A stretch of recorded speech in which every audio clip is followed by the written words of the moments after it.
Mobilidade Urbana. Apoio AMC. Proteger vidas, esse é o caminho. E patrocínio Assembleia Legislativa, a serviço da cidadania. O que é preciso para que os deslocamentos sejam melhores e mais efetivos? É para falar sobre toda essa movimentação que nós estamos aqui. O programa Mobilidade Urbana começa agora.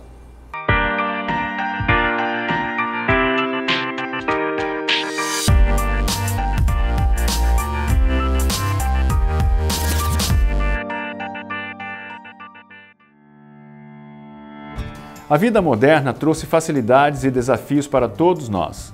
Encontrar a melhor forma de locomoção para milhares de pessoas, todos os dias, é algo que requer muito planejamento e organização. O aumento do volume de deslocamento da população e a necessidade de repensar o espaço urbano para essa função têm ampliado o olhar da gestão pública sobre a mobilidade urbana. Quanto maior a cidade, maior parece ser o problema de utilizar o carro como principal meio de transporte. Um morador da cidade de São Paulo gasta cerca de 3 horas no trânsito todos os dias. São mais de 1.000 horas gastas por ano no trânsito. Isso equivale a mais ou menos 45 dias inteiros. É muito tempo, não acha? Em Fortaleza, os desafios são gigantes. A 6ª cidade mais populosa do Brasil e a primeira do Nordeste. O número de pessoas que vivem e trabalham aqui também é um fator que impacta diretamente na mobilidade. Mas soluções existem e são possíveis.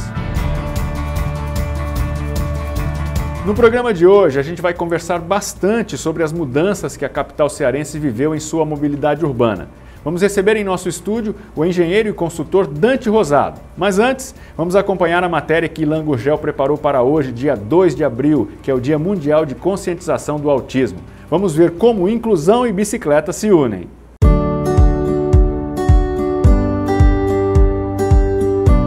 Falar de mobilidade urbana em nossa cidade é falar sobre tentativas de se locomover por Fortaleza, é claro. Mas mais do que isso, é também falar sobre inclusão. Pensando nisso, hoje vamos apresentar o projeto Bike Sem Barreiras, uma iniciativa que faz a Fabiana, que é mãe da Alice, vir pedalar sempre na praia de Iracema. Quem está aqui comigo que vai explicar um pouco mais pra gente sobre como é que esse programa funciona é o Gustavo Pinheiro, ele que é coordenador do Núcleo de Gestão Cicloviária da AMC. Gustavo, fala pra gente como é que tudo começou. A AMC já vem trazendo várias ações para quem anda de bicicleta, implantação de ciclofaixa, o Bicicletar, que é o sistema de bicicletas compartilhadas, ciclofaixa de lazer aos domingos. Então, desde 2014 já são programas voltados para o transporte cicloviário para a bicicleta na cidade. Legal. Isso vem se consolidando e a gente quis também oferecer bicicletas para pessoas com deficiência, que é uma coisa que a gente não tinha ainda. Então, desde o ano passado, desde 2021, conta com esse projeto que é o Bike Sem Barreiras, que são bicicletas adaptadas para pessoas com deficiência. E a origem disso tudo, que eu digo, quem teve esse start, não, vamos trazer já essas bicicletas e vamos começar em agosto de 2021. Foi mais ou menos essa época que vocês começaram, né? E como é que foi esse início? Teve uma adesão forte da galera daqui? A gente viu que tinha necessidade de levar a bicicleta para todas as pessoas, né? Então, pessoas com deficiência também podem andar de bicicleta, com bicicletas adaptadas, e a gente disponibiliza quinzenalmente, sábado sim, sábado não, 3 bicicletas diferentes na praia de Iracema para as pessoas com deficiência. Seja deficiência visual, seja algum tipo de paraplegia, tetraplegia, autismo, mobilidade reduzida, então qualquer pessoa pode utilizar uma das 3 bicicletas diferentes para pedalar, ter um espaço de lazer, um momento de recreação na praia de Iracema com orientadores. Orientar como usar as bicicletas, cada um tem uma coisa diferente, uma pessoa vai levando a outra, então a gente tem 3 bicicletas diferentes nesse projeto.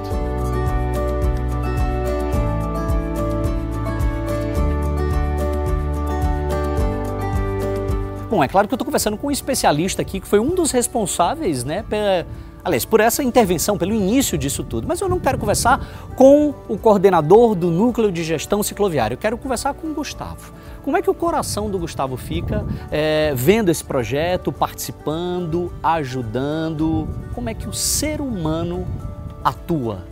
Fala pra gente. É uma área que eu sempre vejo como muito importante para a cidade, né? A bicicleta ela traz vários benefícios para quem anda de bicicleta e também para a cidade. E a bicicleta também pode ser um instrumento de inclusão, né? Bicicletas adaptadas, né? Nem a pessoa que tem uma deficiência, ela às vezes nem imagina que ela pode também andar de bicicleta. Então é até emocionante você ver essas pessoas utilizando esse projeto, que até no mesmo dia que tem o Bike Sem Barreiras, tem o Praia Acessível, que é um projeto que leva as pessoas com deficiência para tomar banho de mar. Então quando você vai acompanhar a experiência dessas pessoas, assim, realmente bem emocionante, porque muita gente, eu acho que não imaginaria que poderia entrar no mar algum dia, ou poderia usar a bicicleta. Então é realmente assim, bem gratificante ver que realmente faz a diferença para as pessoas esse projeto. Hoje o projeto funciona quinzenalmente, mas já há alguma, pelo menos, iniciativa para torná-lo ele, digamos, sei lá, todo final de semana? Não sei se eu estou pensando demais. Sim, a gente quer expandir o projeto. Hoje ele está quinzenalmente, aos sábados, na Praia de Iracema. A gente quer torná-lo semanal, né? Toda semana. Acredito que ainda nesse semestre a gente vai conseguir fazer com que ele funcione todos os sábados na Praia de Iracema. A gente quer comprar mais bicicletas, né? Hoje a gente tem 3 bicicletas, então a gente quer levar outras bicicletas. Existem vários tipos de bicicletas para pessoas com deficiência. Hoje a gente tem uma bicicleta que vão 2 pessoas, uma na frente e uma atrás, né? É muito para o deficiente visual, para a pessoa que tem autismo. Tem também a bicicleta que nós temos hoje, que vai a pessoa sentada na frente, então uma pessoa leva a outra pessoa sentada na bicicleta. E tem uma bicicleta que você pedala com as mãos, né? Você com a mão, você coloca a bicicleta em movimento. A gente quer levar outras bicicletas, né, para crianças, para idosos, então a gente quer aumentar o número de bicicletas, torná-lo semanal e também levar para outras áreas da cidade, né? Ser um projeto itinerante, né, que vai estar um dia aqui, outro dia em outro bairro, para levar para a cidade inteira e não somente lá para a Praia de Iracema. Gustavo, iniciativa altamente louvável. Eu agradeço pela sua entrevista, mas eu acredito que você que está em casa, melhor do que a gente falar sobre isso é a gente viver esse projeto. Vamos nessa?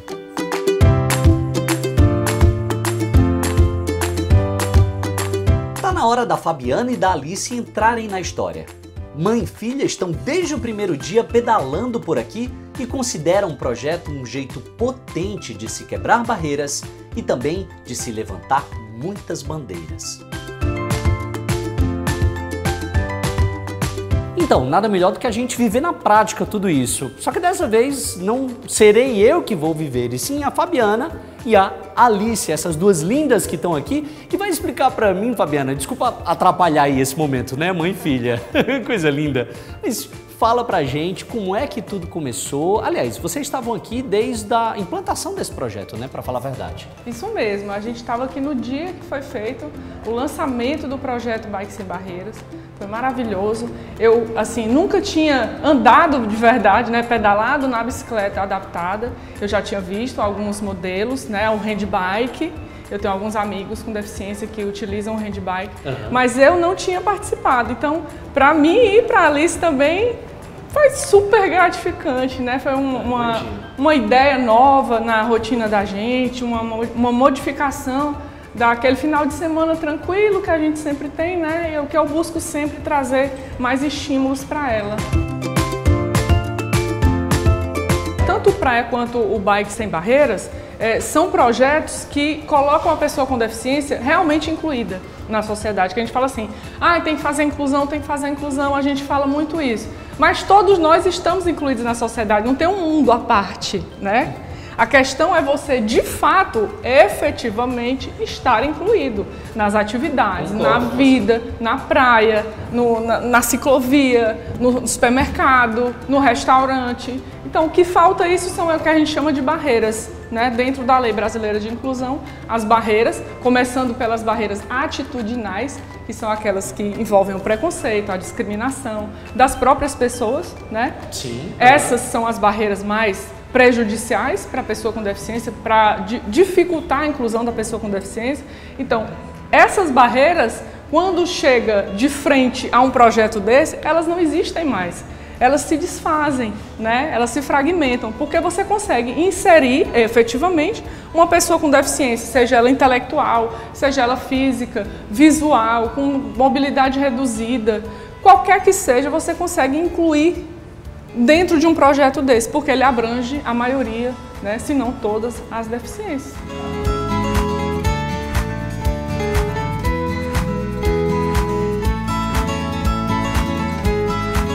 Tem uma galera da fisioterapia, coordenada então aqui pelo Leonardo, que está aqui ajudando, batalhando, ou seja, colocando toda essa galera realmente dentro da inclusão. Posso dizer assim, Leonardo? Com certeza. E o projeto ele traz uma proposta de gerar não só mobilidade, mas prazer, gerar alegria para a família, alegria para o usuário e transformar ele num processo, no indivíduo da sociedade. Quando a gente pensa nos modelos de estudo relacionados às políticas públicas, esse projeto está incluído dentro do SUS.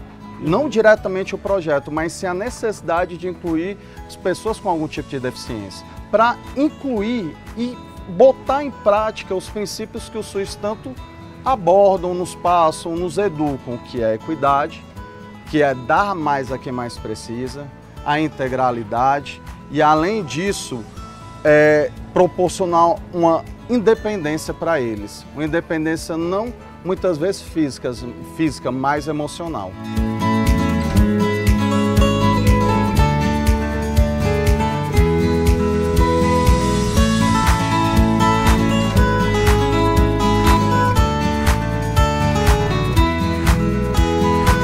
Leonardo se sente participando desse projeto e incluindo cada vez mais pessoas. A Alice, então, né, em específico, que estava aqui pedalando para lá e para cá, junto da mãe. Como é que fica teu coração, cara, sabendo que você está fazendo parte disso? Eu sou bem sincero em dizer que cada dia que passa e que eu participo desse projeto, eu me sensibilizo mais com as histórias. Muita gente que chega aqui traz histórias, informações de vida que nos fazem pensar como é importante a luta, a vida, como é importante o amor ao próximo. Então isso é o que mais me engrandece quando eu penso nesse projeto. A sensação é extremamente boa. É extremamente boa. Não tem nada na vida de uma mãe que possa ser melhor do que você ver um filho feliz, do que você colocar o seu filho fazendo parte de determinado núcleo, de determinada situação, que é muito difícil para quem tem filho com deficiência, para quem tem um filho com alguma condição especial. É muito difícil você chegar em determinado lugar e você perceber que o seu filho não é bem-vindo, ou que aquele lugar não está preparado para ele, não está adaptado para recebê-lo. Então, vir à praia com a minha filha, poder entrar com ela no mar, independente da circunstância que ela apresente, das condições que ela tenha, das limitações que ela tenha. Andar de bicicleta, qual é o pai e a mãe que a gente vê muito hoje, né? Há muitas pessoas andando com seus filhos, com seus bebês nas cadeirinhas. Uhum. Eu imaginava muito fazer isso e fiz quando ela era bebê, muitas vezes. Só que depois que cresceu, a minha imagem na cabeça de mãe, né, era eu numa bicicleta e ela na outra. Mas como eu faço isso com a minha outra filha. Mas já que isso não é possível, eu consigo trazer a Alice para uma outra realidade, mas dentro do meu pensamento, que é incluir na rotina de pedalar. E isso é muito, muito, muito gratificante. Eu fico muito feliz, extremamente feliz. Os passeios acontecem desde setembro do ano passado e são realizados aqui, em frente ao Centro Cultural Belchior, bem em frente ao projeto Praia Acessível na Praia de Iracema. Eu já estou aqui fazendo a minha parte e, se você quiser, pode vir direto, porque não precisa de agendamento prévio, tá? Quer participar? Quer se incluir? Então vamos nessa!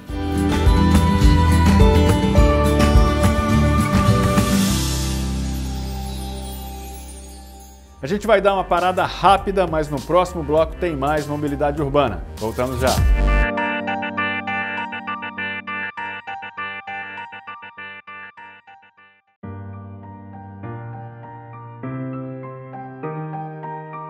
E voltamos no Mobilidade Urbana para conversar hoje com Dante Rosado. Ele é consultor da Bloomberg Initiative e especialista em mobilidade urbana. Dante, seja bem-vindo ao nosso programa, muito obrigado pela sua presença. Obrigado, satisfação estar aqui compartilhando, falando sobre esse tema tão importante. Pois é, Fortaleza tem vivido grandes transformações, né? Agora, na sua opinião, o que tem que se fazer para realmente a cidade se adequar nesse tema tão importante para toda a população? De fato, a cidade vem se destacando, né, com a sua política de promoção da mobilidade sustentável e também da política de segurança do trânsito. Acredito que a cidade precisa dar continuidade às suas ações, né, dar sustentabilidade ao longo de vários anos, né. A gente sabe que a cidade iniciou, né, esse processo, a gente pode dizer, a partir de 2014, foi intensificado esse processo de incentiva a mobilidade sustentável. E aí a gente espera que, para que isso ganhe escala, né, de fato, alcance toda a cidade, né, e traga mudanças cada vez mais significativas na qualidade de vida da população, espera que isso tenha sustentabilidade, né? A cidade precisa seguir nesse caminho de priorizar a bicicleta, priorizar o transporte coletivo, e dando essa sustentabilidade, eu acredito que esse ano a gente vai ter uma cidade muito melhor para a gente estar se deslocando e trazendo outros aspectos positivos também. Na sua opinião, como o uso da ciclofaixa e das ciclovias tem aumentado o uso da bicicleta pela população? A infraestrutura cicloviária, ela convida a população a pedalar, né? Obviamente tem aquelas pessoas que são mais corajosas, né, e enfrentam o trânsito mesmo sem essa infraestrutura, mas boa parte da população, para se sentir encorajada a usar a bicicleta como meio de transporte, ela precisa ter uma infraestrutura mínima e que resguarde a segurança dela. Então, a partir do momento que a cidade coloca uma ciclovia ou uma ciclofaixa, isso é um convite para as pessoas. Obviamente que é importante que a rede alcance várias regiões da cidade, que é o que está acontecendo, né? Hoje em Fortaleza, eu acho que a cidade tem mais de 400 quilômetros de infraestrutura cicloviária. Hoje 50% da população mora próximo dessa infraestrutura, então 50% hoje da população está convidada a pedalar. E se ela se sentir segura, né? Se ela estiver convencida que ela vai estar ali protegida naquela infraestrutura, ela vai testar primeiramente a bicicleta ali como lazer e aos poucos ela acaba adotando ela como a bicicleta como meio de transporte. E o transporte impacta as pessoas de maneiras diferentes, não é? É sobre isso que vai falar agora no quadro Ponte Aérea Clarice Cunha Link, reconhecida pela iniciativa TUME. Vamos lá!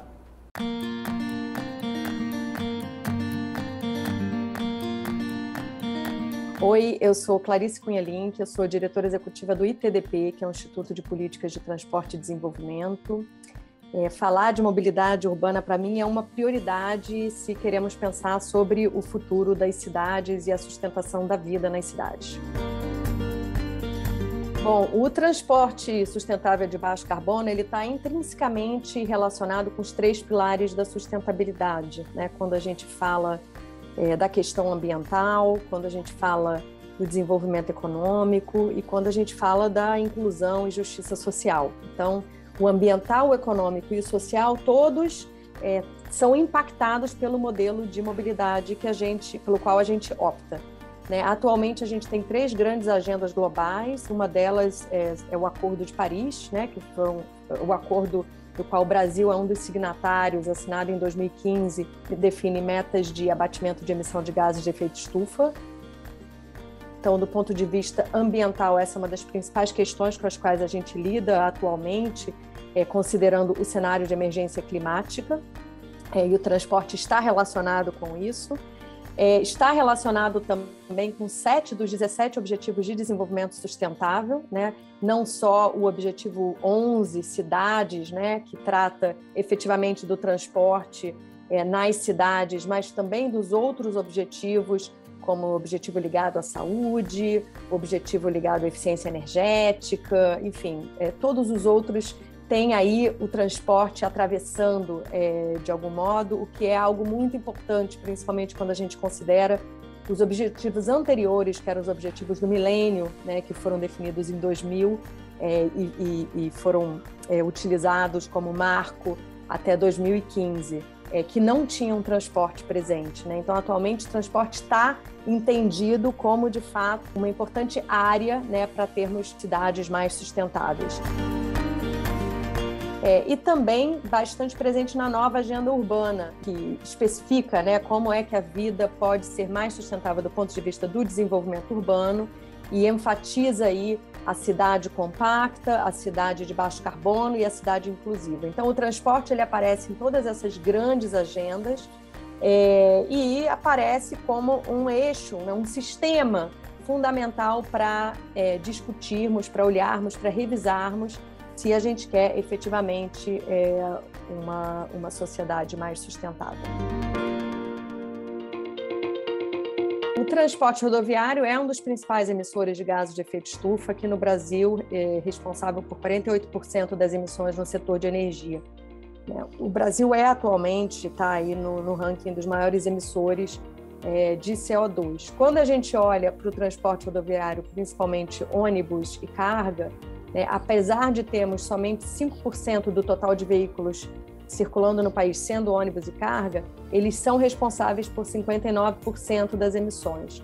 né? Então, a gente tem aí um problema sério no transporte de pessoas e de carga. O carro é um grande emissor, o veículo particular é um grande emissor, mas também o veículo de transporte coletivo e o veículo de cargas. E existe todo esse movimento atualmente, né, pelo transporte de baixo carbono, com uma tendência significativa de adoção da eletromobilidade, né? A gente entende que pela matriz energética brasileira, que é principalmente da hidrelétrica, essa seria uma forma de avançarmos, mas naturalmente se a gente consegue também diminuir significativamente o número de veículos circulando, né? Então, e aí nesse caso a gente tem que pensar em primeiro lugar no número de veículos particulares circulando. A gente precisa ter veículos com uma maior taxa de ocupação, né, e não veículos com poucas pessoas circulando. Isso faz com que o transporte público coletivo tenha aí uma prioridade, né? Então tem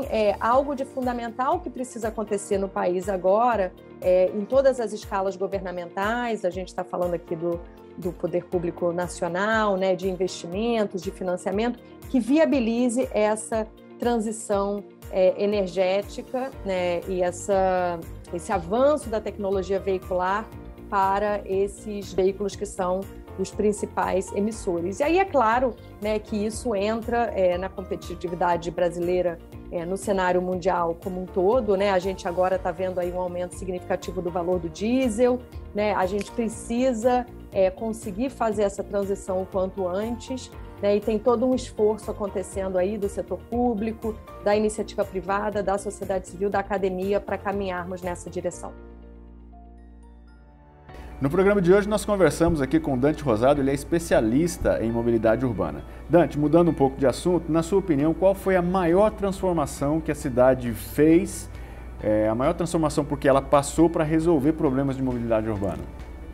Eu acredito que a maior transformação que a cidade vem fazendo é a mudança de paradigma na forma de planejamento do seu sistema de mobilidade, né? Deixando de ser um planejamento focado no automóvel para um planejamento focado em pessoas. E aí qual é a principal mudança que a população percebe, né? É justamente essa priorização dos transportes sustentáveis, principalmente o transporte coletivo. Muito aqui em Fortaleza se fala da bicicleta, né? Assim, de fato a cidade fez muito pela bicicleta, mas eu destacaria a questão da priorização do transporte público nas grandes avenidas da cidade, né? Quando você pega uma avenida Antônio Salles, que tinha 3 faixas de tráfego, e dedica uma faixa exclusiva ao transporte coletivo, né? Que é o principal, que deve ser o principal meio de transporte em qualquer grande cidade, né, que de fato consegue transportar uma quantidade significativa de pessoas. Eu vejo esse tipo de política como uma das principais, que alcança a maior parte da população, já que a maior parte da população se desloca por transporte coletivo, né? Você pode destacar o BRT da Bezerra de Menezes, né? Enfim, todos esses corredores que priorizam o transporte coletivo, eu destaco ele como uma principal medida que vem sendo implementada na cidade, né?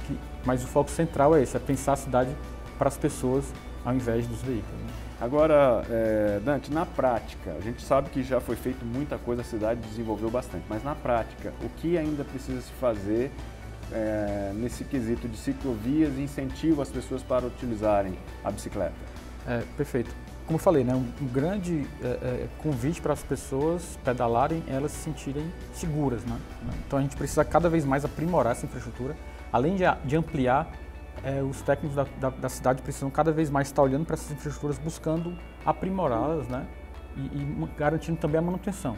É importante que não só faça a expansão, mas garantir também que essas infraestruturas sejam mantidas para que elas tenham uma qualidade adequada e permitam a segurança do ciclista ali estar se deslocando. É importante também realizar, né, campanhas educativas, principalmente para os condutores poderem respeitar e reconhecer o ciclista como um usuário legítimo da via, né? Fiscalizar que eles obedeçam aquela distância de 1,5 metro na hora de estar ultrapassando o ciclista, que eles respeitem os limites de velocidade. Então, assim, é importante que todo mundo faça a sua parte, né? A infraestrutura está ali, mas é importante que todos saibam circular com segurança para garantir ali a segurança tranquila ali de todo mundo, né? E a informação salva vidas. Está na hora do quadro Siga a Dica. Fique ligado.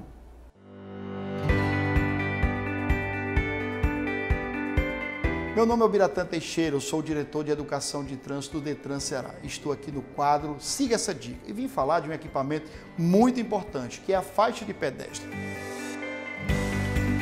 Ao se aproximar de uma faixa, dê o sinal da vida e faça a travessia com segurança. Lembramos que a faixa de pedestre é o principal instrumento de interlocução entre o condutor e o pedestre. Portanto, siga essa dica. Combinado?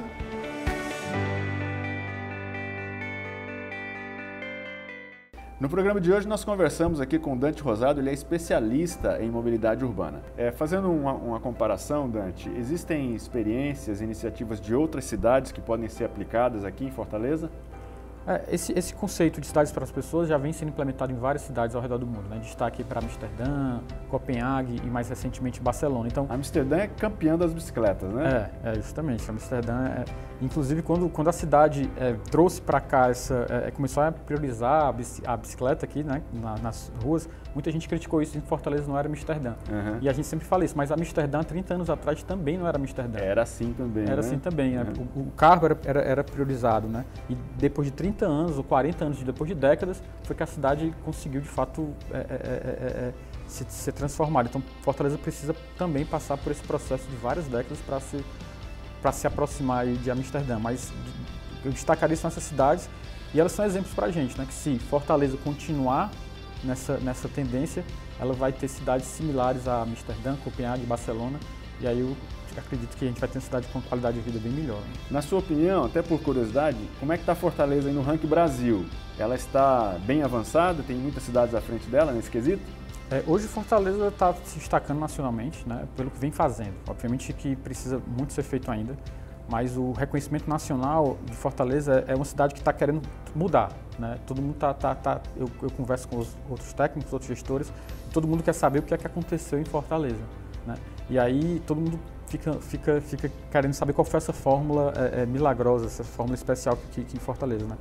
Enfim, eu acredito que Fortaleza é um destaque nacional, inclusive internacional. Né? A cidade em 2019 ganhou um prêmio internacional, que é o de mobilidade sustentável, do ITDP, como reconhecimento. Né?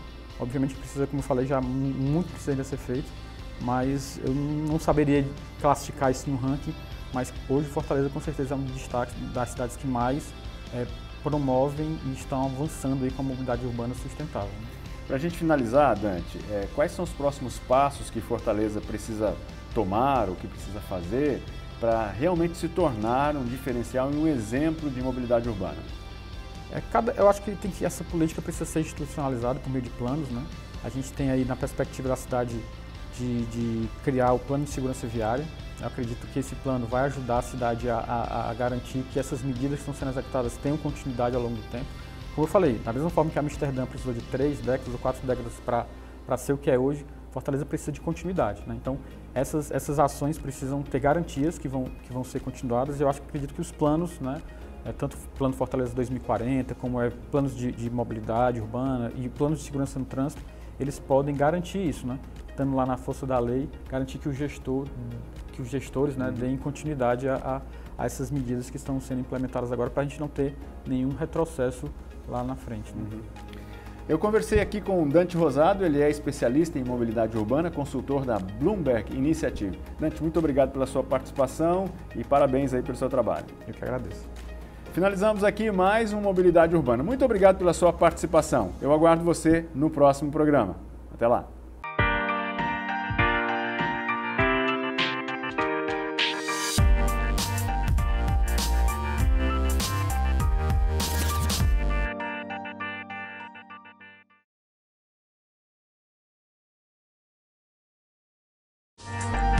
Mobilidade Urbana.